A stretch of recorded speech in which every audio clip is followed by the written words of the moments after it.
everyone. If you're down under, it's a very good evening, I hope, on this Friday. And Guy and I are back to talk a little bit about LinkedIn in the next half hour.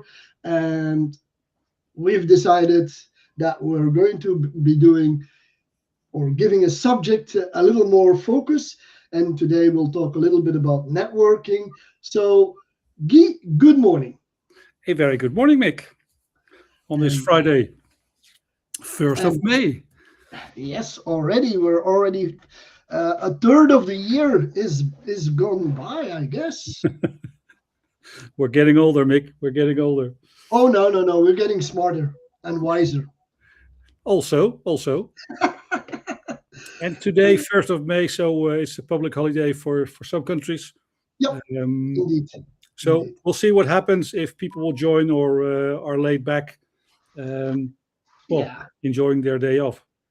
And definitely, if you have anything to ask or you want to contribute to our conversation, do use the comments or the chat, as it's called in Restream, and we'll pick you up and bring you to our or your question to our forum today. So, what's the news about LinkedIn these days? Well, they published their new quarterly numbers, so we'll talk about that later, I guess. But this morning I discovered an article written by a guy called Ferdy Leeftocht, a Dutch manager working in Dublin, Ireland. And well, he did some research. It's an article, blog in a how would you call it? Hidden or closed group on LinkedIn Sales Navigator. Yes, it's part of the community that we have on Sales Navigator. Yeah, indeed. And he wrote that recent research shows that the Netherlands ranks amongst the most mature LinkedIn markets for sales, not only because of its reach, but more importantly because of the behavior of decision makers. It's precisely this behavior that requires a deliberate and refined approach to building connection. But he also mentioned we are very, very selective in who to connect with or who to accept when we receive a connection request. Is that so? Well, I'm not sure, Mick. This is this research stating this. In the Netherlands, we have about 14 million plus. Well, in the latest number, it says 13 million, but about 40 million accounts, and 15% of the members are at director plus level. By the way, the 14 million number comes out of the advertising module. Yeah. So there is a difference in numbers. Yeah. But let's say 30 million, still a big number for a population. A working population of about 30 million also. Yep. So it's more or less 100% of the working people in the Netherlands between 50 and 75, I think. Yep. They have these numbers, are active or at least have an account on LinkedIn. Yeah, just as a matter of comparison, the number for Belgium is we're 6 million and we're at about 85% of the working population. Yeah. But his statement is we all want to grow, we all search for new customers, clients, more reach, more thought leadership. But when it comes to a unknown professional knocking on your door, sending you a request to connect, a lot of people will say, I don't know you, or I don't see any mutual connections, or, let's see and wait first. Yep. So you want a new business and, who do you do business with? Only the people you know, or also people you don't know yet? Which brings us really back to the first point in terms of the networking topic that we want to throw on the table is who do you let into your network? And I think that will always remain a discussion, as this article also indicates. Yeah, and I think this article also focuses on a different generation. So Gen Z, I think he mentioned, Mhm. Mhm. people working or active in that generation work differently when it Yep. comes to connections. So he mentioned the what's it called, the digital native generation. Mhm. So Gen Z and millennials, they grow substantially, but connections are more, well, chosen deliberately and selectively, so to speak.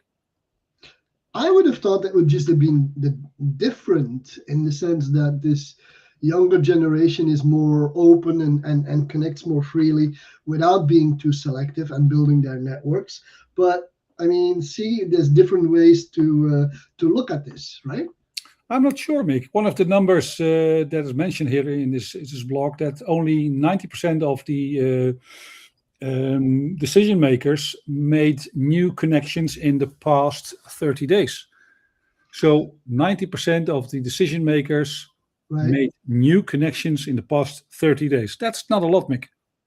No, and it's funny that you mentioned that because I've done some profile audits recently for people in management positions, and it's funny how they build their network through incoming requests rather than outgoing requests. So they take decisions to let people in, and the number was actually very high.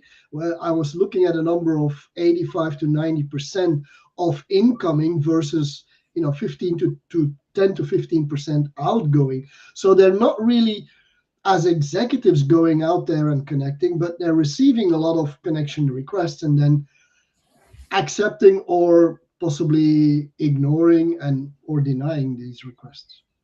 And I'm not sure. Well, back in the days, lots of people were well trying to achieve this 500 plus Yeah. connections. I'm not sure if the number 500 plus still have or has a meaning to people on the platform. Well, I think it still does. It's kind of like if you're under the 500, you don't have a network. It's still, it's kind of like an initial stepping stone to be taken seriously. Hmm. And I mean, once you get beyond 500, it says 500 plus, so it's it's like a check in the box. But I still feel that the 500 is one of those milestones that people chase because then they you kind of don't see how many connections they have, and not everybody has. Although Mick, the number of followers are shown publicly. Yeah, the number of followers, but followers could be true followers and could be real connections that are following you. So it's not all these.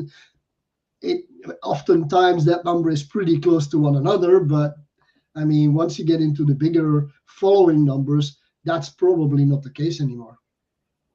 No, and it does have a meaning. Well, Hmm. in your case, 25, 581 followers. Correct. I know you have more connections, or no, sorry, the vice versa. Yeah. So more people follow you than people that are connected with you, which is a good thing, Right. I guess. Yeah. It would be different if you would have less followers than connections. That If would say something about my network and the fact that indeed, they don't indeed, want people to. would unfollow you, etc. But the number of followers does have a meaning. Oh Um, yeah. and I'm not sure if the 500 plus, if that's a signal to the outside or only for you as a profile holder. No, I think it's more to the outside world. It's kind of like, I've built my network. It's just like it's a stepping stone. It's kind of like getting a badge that you are with the crowd. I think it's not anything that one, like I said, once beyond that, if you have 500 or 503 or 17,328 or whatever the number is, or 30,000 for that matter, it'll always say 500. So I mean, it's kind of like a tick in the box that you let a lot of people want to get to, though. Yeah. Well, my latest invitation came from a lady, Melanie. I think, yeah, she's Dutch, CEO, founder, local marketing. And her message was, so she did send me a personal message. Hi, Guy. As marketers amongst each other, it's in Dutch, so I have to translate. Do you fancy to connect? Are you open to connect? I'm specialized in local panels and B2B, B2C campaigns with my company and the name of the company. How about you? Yeah, it's quite direct. I'm not sure if she wants to sell me anything. I think she does, but just hit accept, Guy, and you'll get that message. Yeah, no, but okay. What's the reason? You're always not in struggle, but balancing the pros and cons of accepting an invite from a person you still don't know. I don't see if we have any mutual connection, so I will click on her profile now. So she will see I visited. She's in the south of the Netherlands, in Venlo. We have 23 mutual connections. She has a following of 3K, 3.3. In all honesty, I never look at the mutual connections as being one of the criteria onto which I would judge yes or no. No, I don't either, Mick. But just in this case, in this podcast or LinkedIn Live, talking about networking and making it very, very practical. Of course. One of the rules I've told all of my trainees is not to check out the profile of the person who is inviting you, because the only answer you can say is yes or no based upon what. It will take you time. And the real relationship starts afterwards, when you're having a conversation, trying to find out, well, what's your purpose, who are your clients, personal interests, things like that. But it will take time to build a relationship, and people nowadays are more, in a hurry. They want results within minutes or seconds. Right. And it doesn't work like that. No, that's what actually this is going to sound strange, but I kind of like it when somebody does not include a message, because then at least they open the door for my question is, why would you like to be part of my network? Because that's my standard practice. When I get a connection request with no message whatsoever in it, I just go there and say, why would you like to connect with me? And that kind of like triggers the conversation, and then you can kind of decide on, this person is willing to have a conversation with me and telling me what this is all about. If not, I will ignore you. Well, perhaps in this case, with this Melanie, I could ask her, what's the real reason why you want to connect? That's a bit direct, right? I know. I'm Dutch, Mick. We're upfront. No, but in fact, basically, that's the question you would like to ask. And yes, definitely.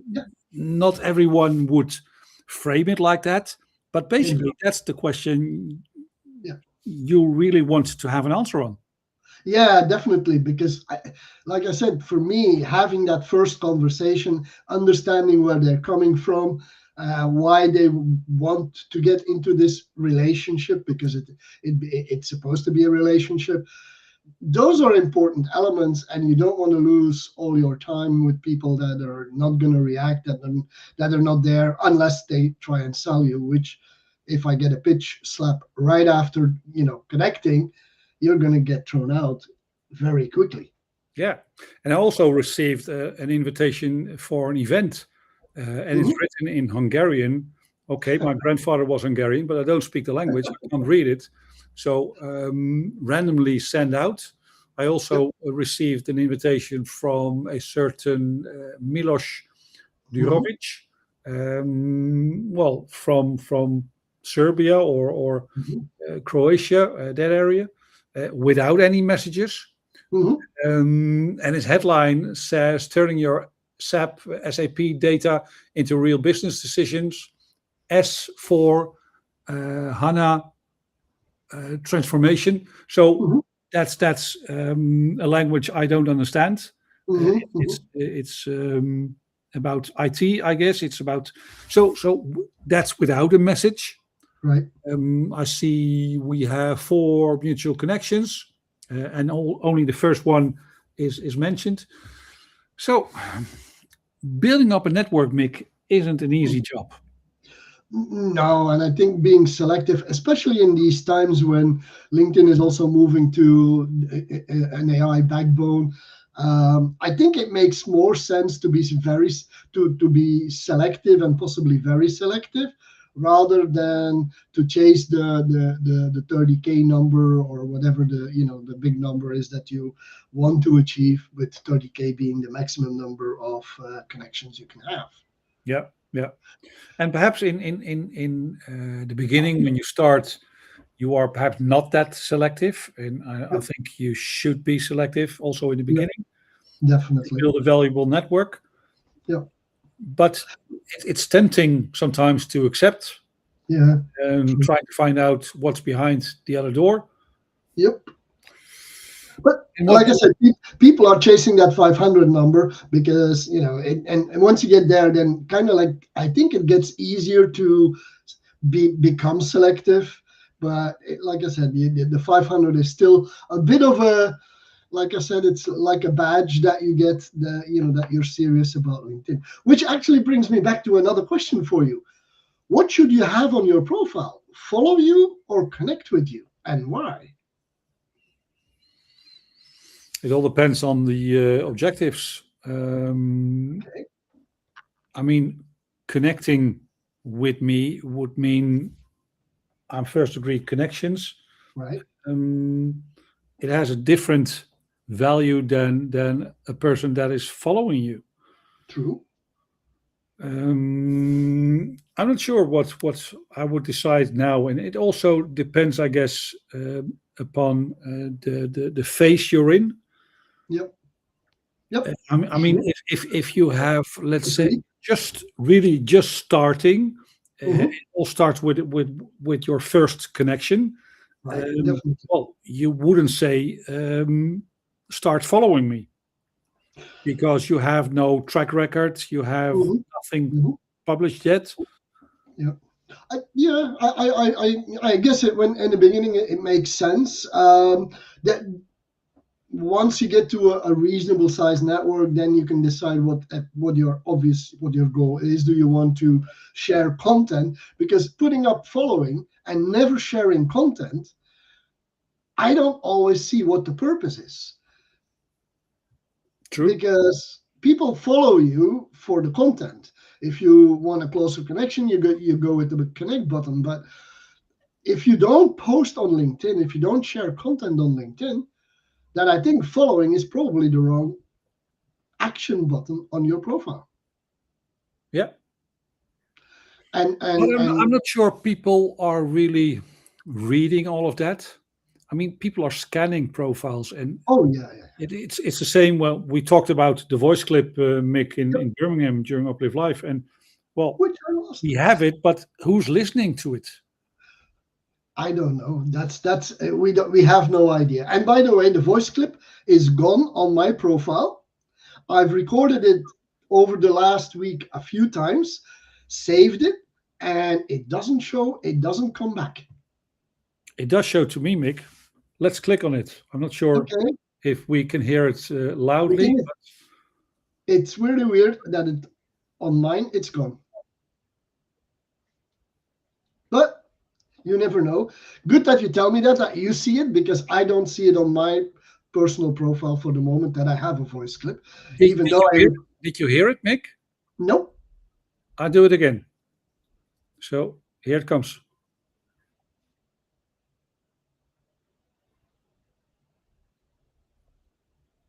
Nope. The sound doesn't come through, but that's all right. Okay. But anyway, I'd love my voice clip back for myself. But when I try it on the mobile, I record it, I save it. It says saved, and then when I look at my profile on the mobile or on the desktop, there's no voice clip icon. So, but since it's there, I'm gonna forget about it for now and stop complaining about it. So that's the other thing that I find is that people build a network and they forget all about who's part of their network. And sorry, I had to cough. no problem. No problem. What do you mean they forget? Well, we build up a network. I have 17,000 connections plus, so it doesn't matter. But you built up that network, and there is, I mean, you can't know all of these people. You don't, most of the time, you don't even know of their existence anymore. So we tend oftentimes to lose, I don't know, the people in our network out of our sight because we are driven to get to know more people. And that's, I find a pity about, the whole lead generation that is looking for more leads, more, while in the meantime, we already have a network that we could go to and maybe work a little better and more to get leads out of. I'm not sure, Mick. I mean, I guess it's human dopamine that we always want to have more. Yeah. Yep. So that's I think that's there. Yeah. But we also have different interests. People that were add to your network in the beginning of your career, moved on to another job, but they are still within your network. So within those 17,000 in your case, or whatever number you're looking at, you always have different bubbles again. And I talk a lot about these bubbles, but it's true. I mean, I was active within BNI, for example, a business network for 14 years. I met a lot of people during those 14 years, but now I'm not a member anymore since about 2 years now. I don't see a lot of those people in a daily or weekly or monthly period, but they're still in my network. I still have former colleagues in my network from 15, 20 years ago. Same for me. With some, you have a stronger connection. So it all depends. I think it all depends, Mick, on the starting phase of your connection and relationship. If you've built that, if you've done that correctly, thoroughly, it doesn't matter. For example, I moved to the eastern part of the Netherlands 30 years ago. So as all of us, we went to primary school, we went to elementary school, high school. I still am in touch with some of those people. One of my best friends lives 250 kilometers away from where I live. And we don't talk to each other for months sometimes. But as soon as we pick up the phone, it's like yesterday. So I think that's the same with some of your connections. And especially if you've built up and you've done a good job on building a relationship in the beginning. So not just sending out a connection request or accepting one, but also in the very beginning, send out a few DMs in between of you. Right. So we always go back to that conversation, original conversation, pick it up again. I mean, we talk on a very, very regular basis, Mick, but if it was ever the case that we wouldn't talk to each other for a month or 6 months, we could always pick it up from where we left. Oh yeah, definitely. I think it's about the fundament you've built, or not. If you just building up leads without any relationships, your network is very weak. Yeah. So what I've taken a different approach on keeping in touch with people, in the sense that well, since I've been there for 22 years, so I've built up I picked up people as we went along. So what I'm doing these days is I'm actually looking at, on a specific day, today, May 1st, I will look up into my connections file. Who did I connect with 5, 10, 15, and 20 years ago? And it happens to be that list of people is always relatively small. I mean, we're talking maybe 3 people, 5 people, 10 people. And I use the trigger of being X number of years that we connected as a conversation starter to share. It's been a long time that we've been connected for X number of time, and how you doing kind of post.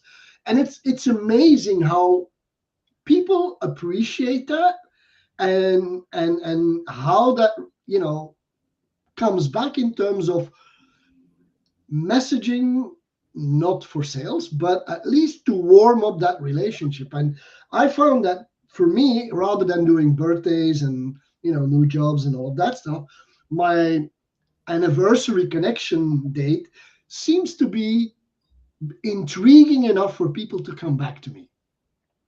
It works for you, Mick, and I do understand where it comes from. I mean, you are the guy who works with data, well, I think every single day. Yep. But looking at, for example, let's give you an example. Jan is a sales manager, one of my clients, and he works for a machine builder in packaging. He had a very, very busy month, I must say. Within a period of 3 weeks, he went to Barcelona for a conference. He went to, he's now in Estonia and Latvia, working with a prospect. And where was he again? Oh yeah, next week he will be in Düsseldorf for a very big trade show. So he's not going to sending out these messages. I've known him for 4 or 5 years almost now. So it depends on your activity, on your role, on how to work with it. But I do understand, and this is a perfect example on how you could work on your network. And I agree, it's very tempting. That's not the correct word, but it's a very original and open way on building your relationship, because you talk about the momentum. You talked about 5 years ago that you connected, and you came into each other's lives. Right. Perhaps I make it too dramatic now, but you connected, and there was a reason for connecting professionally, 99% of the time, but sometimes friendly or mutual interests. Mostly it's about business, and people especially in sales roles. They work on a faster pace than people at the administration. Right. I agree, and for me that now works. I mean, it's probably going to work for about a year, because then you've done everybody. Well, you've done everybody that's 5 and 10 will move on to new people, of course. But it's turning out to be a very interesting exercise to do. It's pretty simple to do, because you can just sort that connection file and put it by date. And once you've done that, you just go to the file, you've got the links. So it's kind of a simple thing to do to keep in touch with your older network. I mean, a lot of these people, I kind of beginning to see that people that are in their 15 and 20 year anniversary connection, that oftentimes I see the word retired there already. So then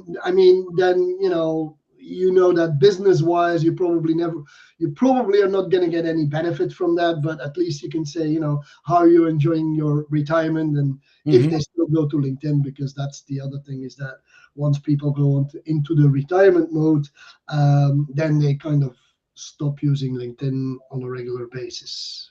Yeah. So summarizing, Mick, what we discussed during this past half hour, build a relationship from the start, yep, and build a valuable network. And keep it if warm. not, clean up sometimes, Mick. I guess Yeah, like that as well. Definitely. And the problem with cleaning up to which is a bit of a challenge, is the larger your network gets, the tougher it gets to clean it up, because it will require work to do that. It's the same with cleaning up your house. And well, if you have a big house, you have an attic, and you have lots of space to keep stuff. So what's the reason for throwing it out? But sometimes we all have to. Yeah, that's true. You don't want to leave anything for the rest. Right, we're at 9:30 or 8:30 or whatever the half hour behind the hour is that you're at. So time to wrap up. Thank you everybody for joining. Thank you, John, for confirming that you can see and hear my audio clip. And Guy, you can do that too. So I have a double confirmation. So I can rest assured that this information will be, or that people can listen to my welcoming message. Absolutely. Right. Next week we'll do one in Dutch, and then in 2 weeks' time we'll be back in English. And again, next week we'll have a topic. The week after that we'll also have a topic that will dive in a little deeper. I hope you enjoyed it. And it's nice, Mick, to see a new name. I haven't seen her before. I think it's a her. Istiak Doza. Not sure where you're from, but well, let's connect and perhaps build a good relationship. All right. Everybody, I wish you all a great weekend, hopefully sunny, and hope to see you soon. Okay. Bye. Bye-bye.